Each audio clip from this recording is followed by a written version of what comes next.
بل حدیث کې راځي نبی کریم علیه الصلاه والسلام فرمایي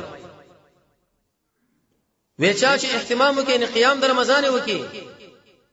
د شپې د رمضان قیام الليل او تراویح ورته وکړي ایمانا و احتسابا په دې مناسبت باندې چې داس ما د ایمان تقاضا ده په دې مناسبت عالمین نس چې څومره ګناهونه شوي دي محمد رسول الله فرمایي هغه ټول باندې معاف دي ان شاء الله کله به شیخ صاحب به دې باندې خبره مو کی چې څو رکعات دي څومره دي په کوم کیفیت قول راجح عمده 14 رکعات 8 رکعات تراویح او د قشان 3 رکعات په کې هغه وی تر رااله د رسول الله صلی الله علیه وسلم نه د شروع نقل نه دی راغلی د عمر بن الخطاب نه د شروع نقل نه دی راغلی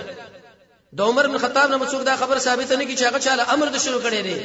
کچا ویل چې عمر شل رکعات کړي دي دلیل دی وکي کچا ویل چې عمر یې چې د شل فرمایش ور کړي دلیل دی وکي صرف عمر دومره خبره وکړه چې هغه خي ورته ویلې د دې خلکو د اجتماع او دغه طریقه هم څنګه امام ابن کثیر رحمه الله فرمایي چې کله به اخري سلام ګرځاو په دې وخت کې د کور والا خلکو به د دې پیشنمی اهتمام د خلکو لکړیو وکشل لکاته په دې کیفیت باندې وکا منګه سره بلو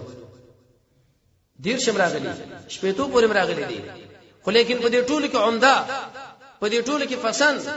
په دې ټولو کې د عمر بن الخطاب عمل په دې ټولو کې د محمد رسول الله عمل اترکات دي عائشہ ابي فرمایي رمضان او غیر رمضان کې رسول الله صلی الله علیه وسلم دې اهتمام کړی دی 3 رکعات به کې وتر راغلو